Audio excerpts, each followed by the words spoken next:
We are live with the Short-Term Rental Pros podcast. I apologize for my voice.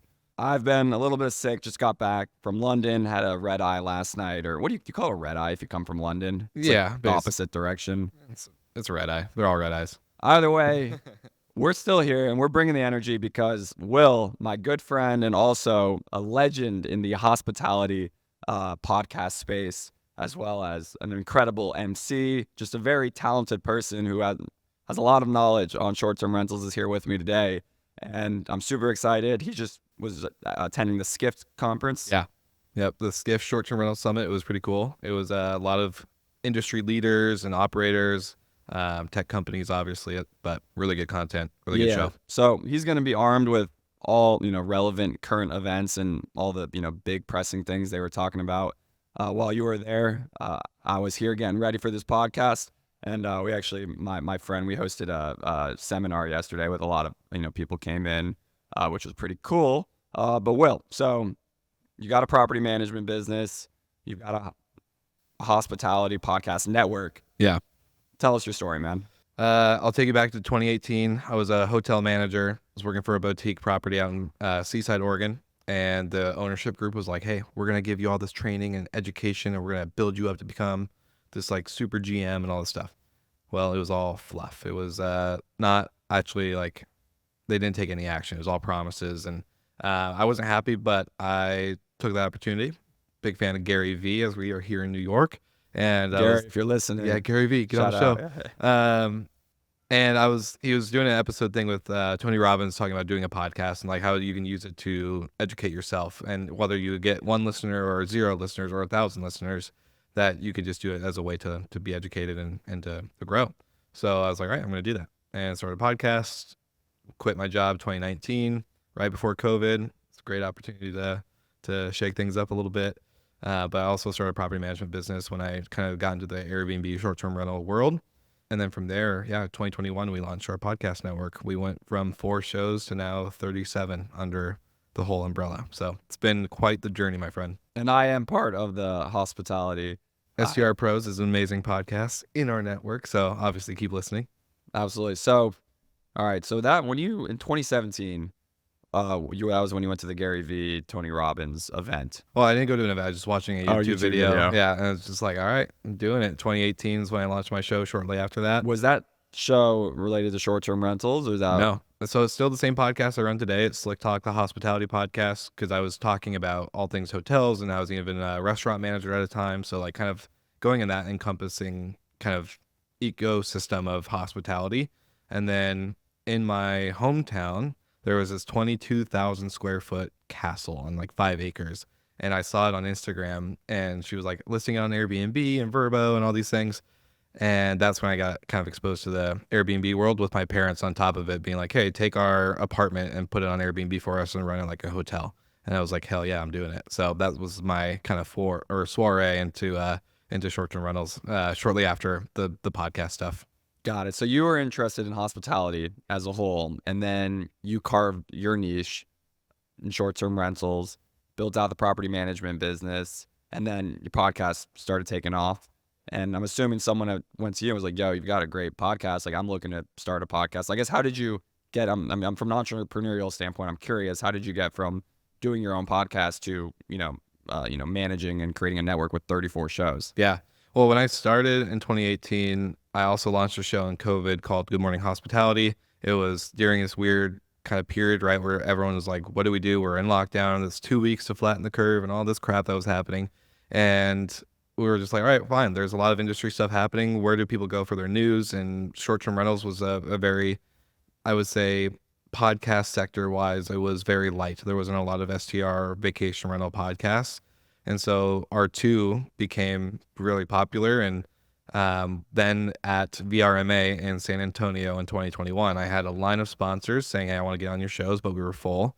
And then I also had a line of podcasters saying, how do I do what you've done? How do I get monetized? How do I quit my day job? How do I grow an audience on audio and video and all this stuff? And so that's kind of where I was like, well, if I can't take the sponsors and I can't like help everyone, I can't edit 20 podcasts or 7 podcasts that were in line myself, but I'm making money now. Like I can probably just marry the two And that's where the idea of a podcast network came into play. Married too. Yeah. While my fiance walks Just in. walking in.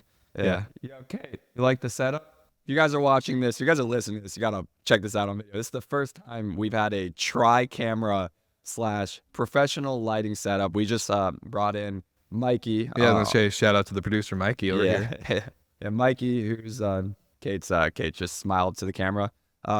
Will's I listen to some of his LinkedIn posts, or sorry, I don't listen. I listen to my where LinkedIn. he talks about being initially being audio first, and really audio being the emphasis of the podcast network, and then you kind of recently put an extra emphasis on video. We're gonna get into additional Will's background. He's got a crazy story. He's a very modest guy. You were military before, and he's got family, different family stuff going on. That's kind of his inner why, which I want to get into later. But yeah, break me into that. What video first? Like I've been reading. I'm curious. Pick your mind. Like what does that? The audio, video, and how do those flow together for podcasts? Yeah, and originally in the beginning, I only was doing audio. I was self-editing early days before COVID, and then obviously I was like, okay, well, how do I promote the show better? Apple and Spotify don't have algorithms like YouTube or Instagram or any of these social media platforms, and so I was like, okay, we got to start using video. And I was using like Skype to like record with everybody, and we'd be like camera off, and it was a horrible experience. And figuring out like, okay, like the video is obviously going to be better. So using the clips, that's kind of the realm of, listening to Mr. Beast's manager, Reed. And he was saying like, when Joe Rogan was only on Spotify, yes, he was on video and audio for Spotify, but with the amount of clips going out of his show on YouTube and all the social media platforms, a lot of people felt like they were listening to his show, even though they weren't really listening or qualifying as a download or a listen. And so for us, I was kind of early into that of like, okay, we need to get people to think like they're a part of the show without even like listening to an hour-long episode, and pulling the clips to get new audience and showing them that it's not just like tell me about your story, and like we actually want to create valuable content. So that was kind of the idea. We're still in audio first. We say Hospitality FM is the audio destination for hospitality professionals. So we're still going to be focusing on audio. We truly do believe like we're an audio first company, but from video, socials, and then of course building out things behind the actual like content pieces, so retreats, events, all the other stuff, like that's kind of where we see things going. Seminars. You wanna host a Yeah, seminar? let's host a seminar. New York City. New York City. I'll fly back in. We'll do I don't know what we do on, but yeah, we'll do one. We can talk. We can talk about that later. Yeah. Okay, cool. So military. Let's touch on that. My brother's in the Army. He's currently in Iraq.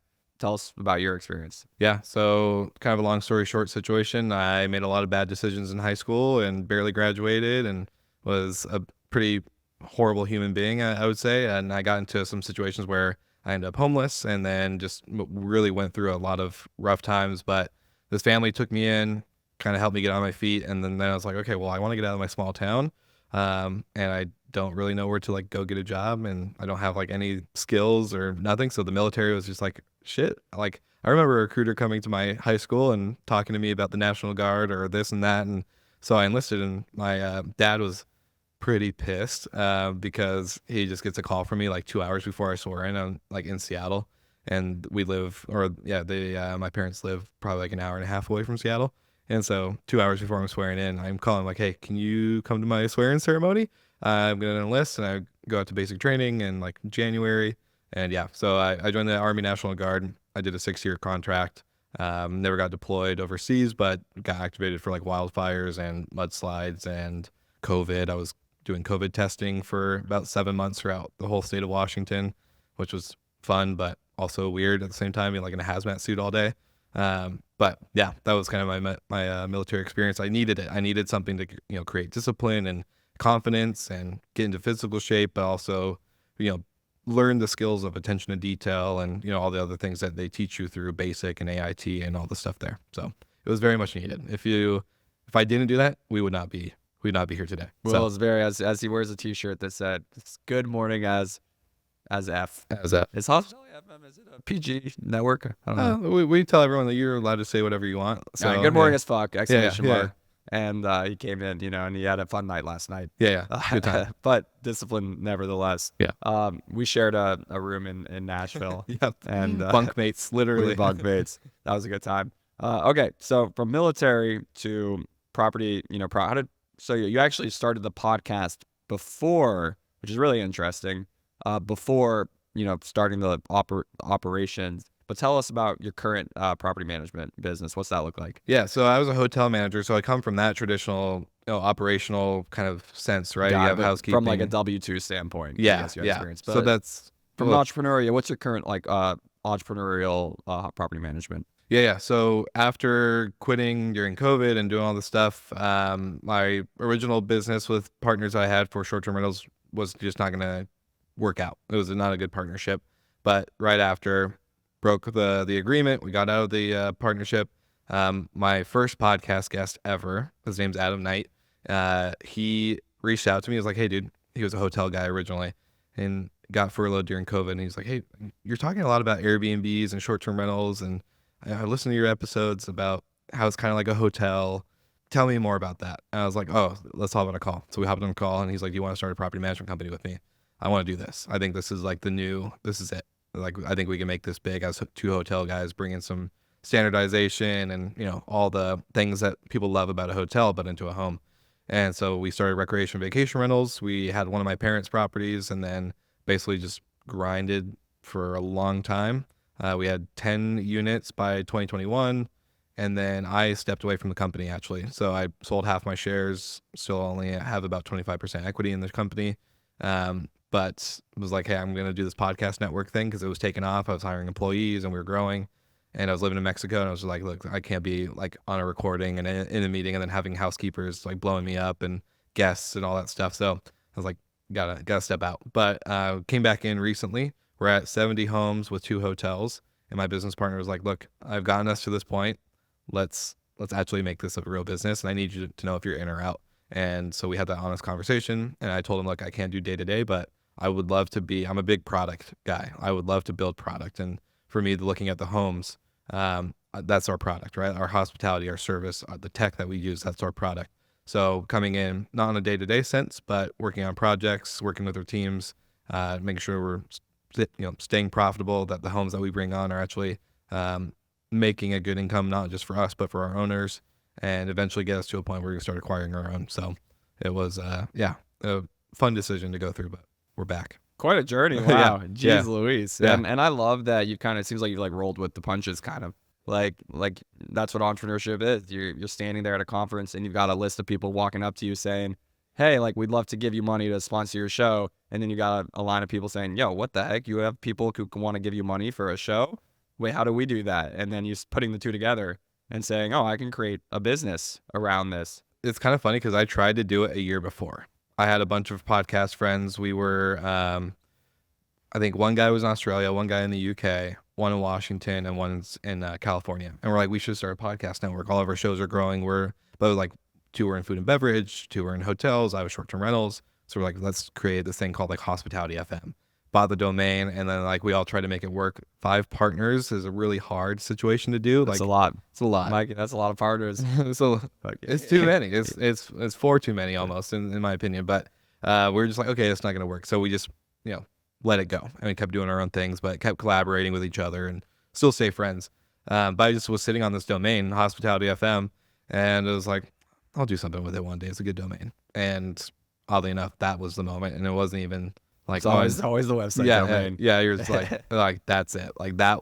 It wasn't gonna work this way. It's gonna work this way. You kind of And you saw the brand in your head. yeah, 100%. It was just like, this is it. Here we go. So that's when I hired Claire and Michael on the team and everybody. As we've grown to now, we have 4 editors and producers, and so now we're just cranking out.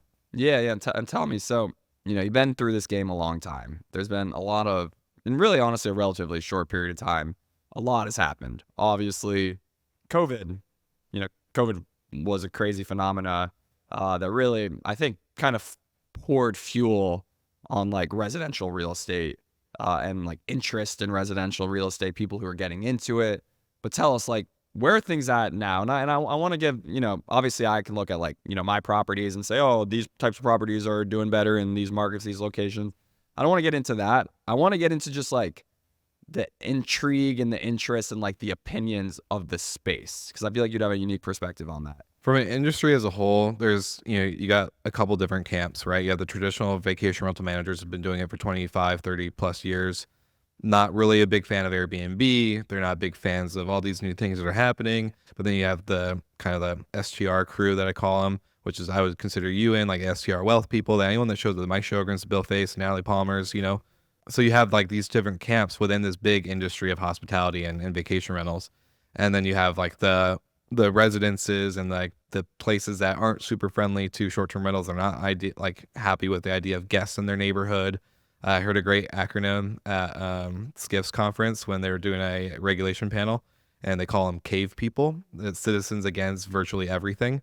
And it's basically like they just aren't fans of new or cool things happening inside their communities. And so you have a lot of different stuff happening, right? But I think overall, now that we've gotten through COVID, there's definitely, I would say, less hype in the sense of like buy a property today, like like all the stuff. I think like people, one property can set you put 10% down exactly and set you financially free. Yeah, exactly. I think those kind of days and messages are gone behind us. I think it's like, hey, whether you're an owner, an operator, a vendor that supplies and supports these operation companies or whatever, it's hard work. And at the end of the day, it's not just like set it and forget it as much as we want it to be. Guests are really savvy to how things are being ran, where things are being ran in the sense of what OTA, from Airbnb to Vrbo to direct bookings. So I think it's definitely a different landscape, but I'm also really excited because when the bottom falls out, the rest rise to the top that stay and continue to provide good. So I think we're in a really well position. Like Jamie Lane from AirDNA was talking about, the hotel occupancy actually hasn't increased much, even with bans. Like, yes, their ADRs are high because they have the opportunity to charge a shit ton, but there's still no like crazy amount of demand for hotels. Like vacation rentals are still preferred. They're a differentiated product. Yeah, 100%, especially if you're creative, whether you own or operate 8 or 70 or 150 or 1,000, you have an opportunity to really provide something really cool. And at the end of the day, like, I hate to be the cheesy hospitality guy, but you're creating moments. You're opening up a vertical that allows people to get together for great opportunities and celebrations, for sad things that do still bring people together, like whether it's a funeral or another family event. You're still allowing that to be happening in your space. And so I think it's really important that we continue to understand like that's what our product delivers, Definitely. So you went to SCIF. So what were the current events and what were the different speakers? As someone who was 15, 20 minutes away, but wasn't actually there. Yeah. What'd I miss? You missed a good line of speakers from the sense of quality versus quantity. There was mostly panels, but these were panels of professionals who have truly been in 10, 15, 20 years. CEO of Mint House. You had co-founder and CEO of Boutique, Rena, who is a freaking legend. You had the vice president of Marriott Homes and Villas. You had a lot of really big players and names that are truly driving at a bigger scale the industry forward, in my opinion. And so it wasn't, I wouldn't say news and events wise, but it was great to see that these sessions were 20, 15 minutes and they were back to back, and then you'd have a break and then you'd have lunch and then you'd do it again. And it was just content, value, data driven. It wasn't like, let me tell you about my business and why we're so great. Like, you don't have a lot of the self promotion. It was just like, we're here to give some good nuggets. And I think that's what you missed. You missed all the good nuggets. Yeah. So give me a couple of the good nuggets. Okay. Marriott Homes and Villas was an interesting talk, and I really liked from their perspective. Last year, they had 115,000 listings on the program on Marriott Homes and Villas. This year, they're 160,000. So they've grown pretty significantly. 30, 40, 50%. Yeah, I was going to say, really good growth. And it's interesting because Marriott doesn't accept, like, if you come to them with 35 properties. 20 at least? I think it's 10 now, but they are very selective out of that 10. So if you have a minimum of 10 properties, but, you're going through it with them, they're going to say, nope, this property doesn't work, this property doesn't work, this one works, this one doesn't. And that is the availability of your unit types that, they can put on the platform.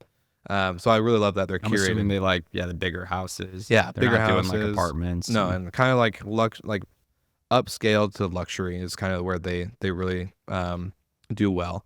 And so the data that Jennifer provided was really cool, not just on their listing growth, but from outside their listing growth, it was actually really interesting. 95% of their bookings on Marriott Homes and Villas are Bonvoy members. So loyalty is a big thing. And that's what I actually thought was super interesting with Marriott's Homes and Villas relative. I'm like, why has Airbnb never done a loyalty program? They're in talks now. You know, Brian Chesky has made a couple statements, but he hates points. He hates a point system, is what he said. So he's thinking more of like an Amazon Prime membership site. Got Like it. so. Cause I get a $100 coupon or something every time I'm super host, but I'm like, what if, like, all right, the 3% fee they take away from the host. What if they broke down their fee structure that pretty much like you'll make slightly less money. However, you'll actually get points to stay in properties. That'll be a little bit, not a 1-to-1 ratio, like a 1.3-to-1 ratio. For me, that would add up, to tens of thousands of dollars, which, I would love to. I mean, I just booked a $7,000 Airbnb for Kate's birthday in the Hamptons. And yeah, I was like, I did $100 coupon, but I don't know, just an idea. Brian Chesky, if you're listening, Brian. yeah, I Make it don't work. see why Yeah. I feel like it'd be the natural, like, Yeah. and now that Marriott's doing it, it seems like, so they're having success with their Yes, points definitely program. having success from the 95. Like I think when you add the loyalty and distribution and then the collection, so they're getting really aggressive in curations. So they have a family curation, which is like they showed a house with a slide in the middle of the living room, like a big, not just like a little cheesy slide, like a big slide. And then they had like their Zen collection and this, and so I think their combination of loyalty, distribution, and curation is really, really setting them apart. And then their new AI searchability is actually really cool. It's not just like Chat GPT. It's like she referenced a search that was plugged into their search with the AI, and the person was just like, don't really care where, don't really care like, dates. I'm really flexible, but I want to go to a place where we're by the water. I can have my dog because sometimes I love my dog more than I love my family. And like she read this whole thing, and then like it curated this whole collection of homes for them to book, and he ended up booking, and their ADR was over $1,000 a night. So it was pretty impressive to Granted, see. if someone is a corporate traveler, Yeah. they like my dad when I was growing up, he was gone probably about 250 days of the year, and always Marriott. Every night would stay in. And obviously it sucked that he was gone so much, but the benefit was like, When you went with them. yeah, Yeah. like, oh, we're going to so and so, and we can get 4 hotel rooms, and like all pretty much have our own. I mean, we would stay at shitty hotels, I'm not gonna lie, but like we would get more rooms. That was like the thing that I felt was cool about, was like, oh, Dad, I want my own bed. Like, all right, whatever, I'll get another Get the points. Springfield Suites room. But he had those points, and if he could use those to book houses, that'd be epic. Which I think that's probably what a lot of it is like corporate travelers are then getting the benefit to then book family vacations. That to me it seems like that'd be the first like step of why Marriott Bonvoy, why lodges and villas versus Airbnb. Yeah. Well, and see, like Marriott's Bonvoy loyalty program is the biggest loyalty program out of all hotels. So they just hit over 100 million members on the reward side. Like, and you use your credit card, you get rewards. yeah, I have it connected to my Uber account, so every time I Uber, I get points. Like it's kind of a point whore with Marriott, but it's a great thing. So like having this ability, like they've mastered loyalty, and I think that's the reason why it's interesting. A lot of conversations with operators on the stage at the SCIF conference, some people were like, "Hey, are you going to create a loyalty program, especially as you're scaling? Like you're in multiple markets. Don't you think it would be great for your guests that love to come year after year, multiple times a year?" And I think, we're starting to see, like, is there going to be a Marriott of short-term rentals? Are we going to have that brand become something that's actually a name brand? All right, so Marriott, what else? Give us drop the value bombs. So I was telling you this before when we walked in. I think it was South Carolina, not North Carolina. It was a mayor. I forgot I think it's not Charlotte. It's Charleston. Charleston. Yes, the mayor of Charleston. And another guy named Matt Curtis, who's really big into being an advocate, so more of a lobbyist for short-term rentals. And they're talking about why, we're going into regulation stuff. It's never really that sexy. It's kind of the same stuff all the time, right? New York went through a ban.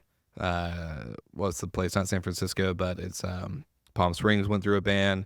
all these cities, like bad regulation Like being we have copied. data on it on Yeah. these bans now. Yeah. Which I think is cool that like during COVID, yeah, regulation, parties, neighbors, blah blah blah was the talk, and then things actually happened, and now we're a couple of years into it, and we're like seeing the results. Yeah, 100%.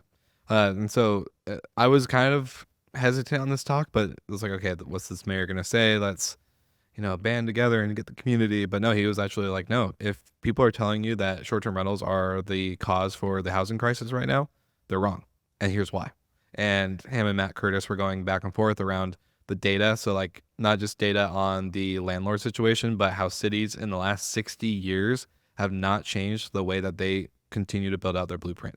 They don't change anything. Like they haven't gone through any real shakeup or innovation. So as the world is changing, they're staying the same. Hence why long-term housing and building vertically versus horizontally is causing a lot of issues. And then also on the side of not actually, like, you have, again, this is where the acronym came in, the CAVE people, Citizens Against Virtually Everything. You said cave at first. I was like, dang, it Yeah. sounds like an aggressive No. term. No, that's what they called it, and I loved it. But it's very few people out of that whole community, whether it's a big city or a small town, that are actually against it, and their voice is gone off of emotion, not off of data.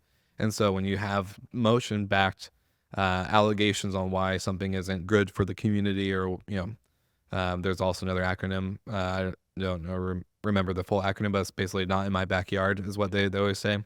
And so there's very few people that actually do it. And so when you go through the complaints, out of all the complaints to the city, you have one or two that are actually about a short-term rental versus the rest being like, hey, our trash didn't get picked up.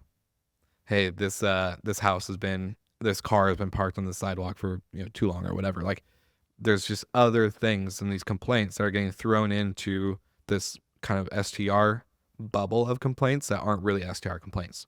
So out of all the ordinance issues, it's really one or two. And so going through all of that and seeing like how cities and states are copying bad regulation from Texas and California and New York and trying to implement it when you can't really do that. It's not a copy and paste model. And so there was just a lot of really good stuff from that whole conversation where I walked away like, I feel like if I were to come across somebody who's like, well, you're taking away, housing from people in the city, I'm like, actually, you're wrong. So, yeah, it was really good. Yeah, and I think New York, I mean, this is very relevant to me. I live in New York City, and has the harshest short-term rentals. Literally overnight went from 20,000 active listings to 4,000. 16,000 just went off the platform, which places have regulations, but very rarely do they have enforceable regulations that literally delist your internet presence. That's what happened here. And now it's almost a year into it. I think it was September of 2023. We're in June of 2024. And what we have found is that rent in the country, actually, in the nation, rents have actually started going down. Like, they built a lot of multifamily units in different places. There was a lot of demand. Interest rates were low. Rents were going up. So they built out a lot of, 4-floor, like cookie cutter apartments. So in a lot of places, rents are going down. In New York, that's not the case. They didn't build jack here. You don't build jack in New York. So rents have gone up. Also, like the amount of overnight accommodations obviously have went down drastically. You got rid of 20,000, but in addition, compounding on that, you have like 20,000 immigrants, who crossed the southern border and I don't know, they've gone to New York somehow. And they're literally on buses. They've converted hotels. Yeah. They've literally converted hotels to be migrant homes, housing. Yeah. And these apparently, from what I've seen, is like the way they convert them, it's actually really hard. Like the hotel are like, they're milking it right now. They're making a lot of money from the city. And a lot of them are saying they're not going to open up again once the program, like, they're like that our hotels are trashed. Like there's no coming, like, once you go into that, yeah, like once you go that type of housing, like, you can never go back. Never. And it's like, I just see the Tiger King statement in my head, just like, how am I ever financially going to recover from this? And they're not. So it's just like, they're going to be, but they're making a lot of money right now, I guess. Short term win, but long term, you're just going to have empty properties in New York now, just sitting vacant, probably getting used without any electricity and all this other stuff with homeless and other people. Yeah, like, it's not going to be a good situation. Sure, and like you could say, oh, we didn't like foresee that coming, perhaps, Bullshit. but they did. You know, this again September of last year. Like this was a thing that was becoming more of a thing, a convenient truth, I guess. But so what has happened to these like 16,000 houses? Well, most of them they're not put onto because usually it's people who own. You know, New York, it wasn't like big investors because there was already regulations and it was coming. So there wasn't like, you know, people had 300, 500, 1,000 apartments. It was literally individual owners who relied on that income. And a lot of it was folk who their family stays in the apartment, stays in the house for 3, 4, 5 months of the year. And the other 7 months, sure, why not rent it out? Exactly. So what has really happened is you screwed over those people, so they can't make money from, you know, their own property. And on the flip side, hotels are just, I mean, you're telling me, how much did you pay to Yeah, it's like stay $500 a night at the New Yorker Wyndham property with like a closet. And I even like laid in bed. Like the bed was clean, thankfully, but I was like, do I take my socks off? This carpet kind of like, it just gave you a vibe. You're like, I don't know if this is actually clean. And they don't even care. No. They're like, you're sorry, you don't have a choice. Front desk staff was horrible to check in with. Like it was a brutal, didn't even look me in the eye when I walked in. Just yep, credit card, ID. Cool. All right, come on, New Yorkers, we're better than that. I know. It was a bad experience. But I think I read that like the ADRs on hotels are up like 14%. Yes. Year over year. And Crazy. they're making record profits. Yeah. So obviously it turned out great for their favor, but not for the people that owned and depended on that income. So the black market's still there. Like we all know, the people are still renting out illegally. You got Craigslist, you got Facebook groups, you got all these things, right? People are still doing it off record, off Airbnb, off platform. But Jamie Lane, AirDNA, showed that also New Jersey got a huge spike. Like, so anytime a ban is put in place into a city, the surrounding cities benefit highly from that tourism activity and that revenue. But guess what? They're still spending the money in the city that's banned for food and restaurants and all these things, right? So the other surrounding cities do really well, but it's kind of like, look, the demand's there. You're missing out on this revenue and this opportunity to collect tax, and you're going to pay for it. And just by seeing how much your surrounding cities are happy for you putting that ban in place. So it's just a no-win situation. Yeah, and I would say on the flip side, as an investor, regulations are actually in many ways kind of cheat codes to find opportunities because, like you just said, it limits supply. I mean, I have specific properties that are right outside, specific cities that have regulations. And so, well, and if you're in multifamily, if you're in apartments or, you know, kind of a longer term type building and living situation, the CEO of Mint House was talking. What is Mint House, by the way? Mint House is a big operator. They're from New York to all over Florida and Miami, and then they've got places in Washington and Seattle. They're big. They basically occupy 20 to 50 to 200 units in a multifamily building situation. And so big arbitrage operator. Not arbitrage though. That's all. Arbitrage, in my opinion, is dead. Don't do it. But I would say arbitrage rev share of cookie cutter apartments. Yeah. Well, yeah. Some places. In non-regulated places. Non-regulated. And if they're regular, like Seattle is actually not for, if you're a vacation rental owner, you can't have more than 2 listings on Airbnb. And there's a whole licensing process for it.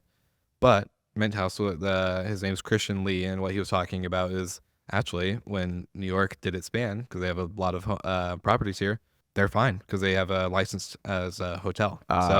So they still run it like a hotel, but there's no front desk, there's none of that stuff, and that's their workaround. Romy out in Miami and New Orleans, they do buildings that are zoned as hotels. Well, they do buildings that are licensed as like a long-term apartment, but they get a hotel license, so they're able to occupy for short-term residents. Yeah, so they're actually able to do under 30 days, all the stuff. So they're a hospitality company. That's the way they position it. There's a lot more that goes into it. So everyone listening, just FYI, I'm not the expert that runs their operations and knows how they set this up, but they do it legally. I did know that. So they do have permits for hotel occupancy. And Romy out in Miami and New Orleans does the same thing, as Miami is also growing 8,500 new properties and units. That's going to oversupply the market, but that's another conversation for probably another day. Yeah, I guess let's talk about moving forward. So what do you see, I guess, what are your like predictions for the industry moving forward, and like what excites you or what scares you? I don't really have a lot that's scaring me. I think we are seeing a lot of new faces and new names kind of pop up in the socials side. So I think, the more validation I think it gives the industry, as long as they're good, actual good apples, they're not just a bunch of people trying to sell a coaching program or do a mastermind every 5 days for, 25 grand just to get 30 minutes with this person. As long as that doesn't happen and we continue to move forward and actually bring value, I think we're going to see a lot of cool stuff. And my prediction for probably not like the next year or two, but with the latest Airbnb update, my kind of prediction, and as I've studied Airbnb and Ryan Chesky and all them from a long time ago, like we've been building a documentary on it.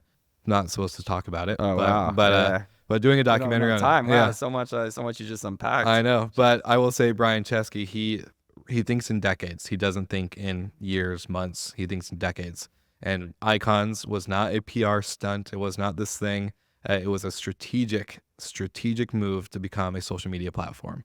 And we can probably go into it another day, but they're going to become the next Instagram, the next Facebook, the next this. And it's not just going to be travel. All their update features were about your profile, communication, being able to share with your friends. So that's another social aspect. They made it so it's like a group chat. Yep. And so for the trip now. Yeah, and the itinerary planning, which hosts are in, which sucks. Yeah, dude, it does suck. Our PMS is like freaking out. I'm every so time. confused. Yeah. I don't actively. Yeah. You probably don't actively do the messaging. No, but my team does, and they're like, I saw like even my parents are a co-host on one of their listings, and my dad's like, why am I getting so many messages on Airbnb? And I'm like, oh, it's just a group on one reservation.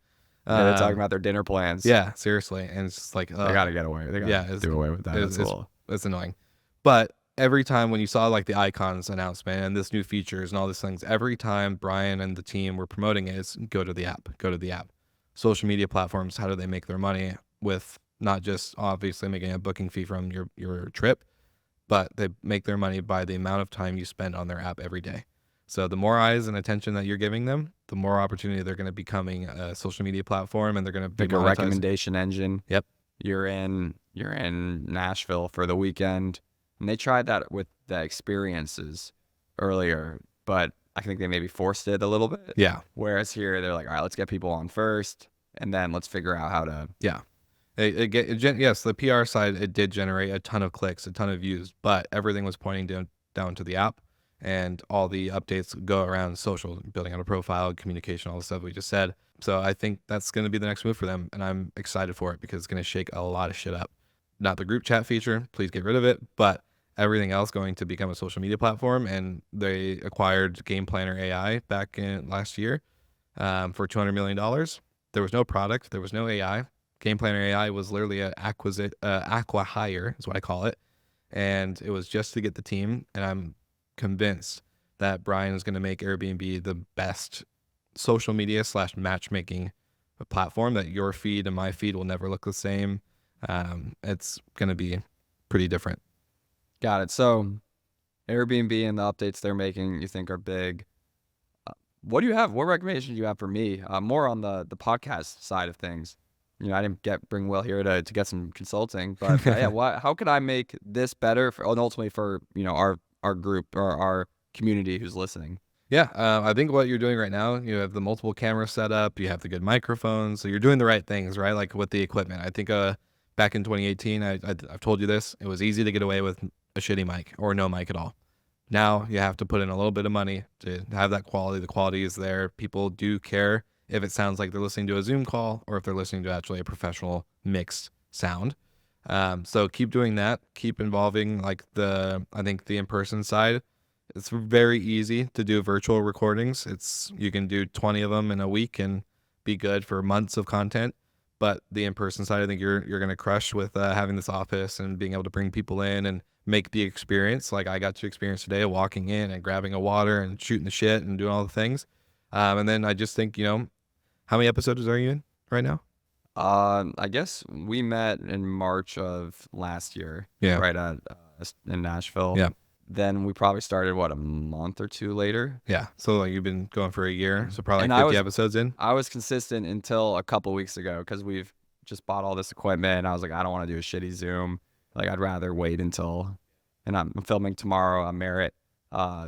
one of my friends who, I work with in our mastermind, he's got like 20 or so properties he's coming in. So I want to lean into the in-person, and I just like it. It's more fun. Way more fun. I think the experience is great. So I think, you're probably, I'm going to guesstimate 50 episodes in.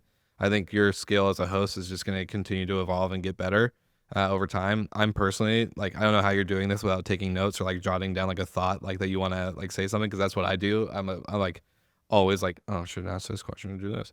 But I'm off the cuff. I was gonna say you're very off the cuff, so it's like my hat's off to you on that, because I just couldn't do that way. But yeah, outside of that, just keep going and consistency. Like, audience, this is my advice to you guys to make a show better.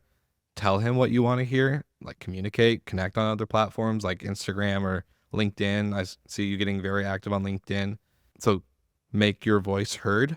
This is a one-way road that you can hear us, but we can't hear you. And I think that's where the opportunity for you to get better is from taking actual, like, snippets or comments from your listeners that tune in, that connect with you off the audio. Awesome. Cool. Well, I took mental notes for what you just said. And yeah, guys, we're always looking. I want to make this better, more valuable for you guys who's listening and actually with this space. I love short-term rentals. Like, don't get me wrong. Big short-term rental guy as the UPS. Can you tell the UPS guy what's up? But I also like talking to people, learning about different things. B&B Calc software business, have different interests. My fiance's went full-time on her business, where part of it is she, engages with celebrities and stuff and makes content. So I want to get into, talk about stuff that's more funsies sometimes. But that being said, I still love this space, and Will's been so helpful to make this possible. And I don't know, probably a lot of people listening probably somehow came through Will's web. Hopefully that's our goal, right? Yeah. So how can folk who are listening, how can they, they're listening to this on the Hospitality FM podcast network, but I guess how can they hear more about you, your story, and stay tuned with everything going on? Yeah, I'm very active on LinkedIn. So Wil with 1L, Slickers is my last name. You can find me there, connect, reach out. My email, Wil with 1L at hospitality.fm, and happy to obviously connect. But we have tons of podcasts. We got 37 of them. I got 2 that I host outside of you. So keep listening to SDR Pros. But if you're interested in hearing more, I would love to have any listeners come over to my show as well. So awesome. Yeah, thanks for having me. Yeah, Will. It's been a great opportunity and a great experience. I'm very excited. Well, I think you got a flight coming up here. Yeah. I do got to get to the airport, but I'm going to have lunch with a friend, and then after the airport I go back to Denver. Back to Denver. Awesome. Yeah. Well, this has been fun, and thank you for coming. And everybody, stay tuned to the next episode of the Short Term Rental Pros podcast.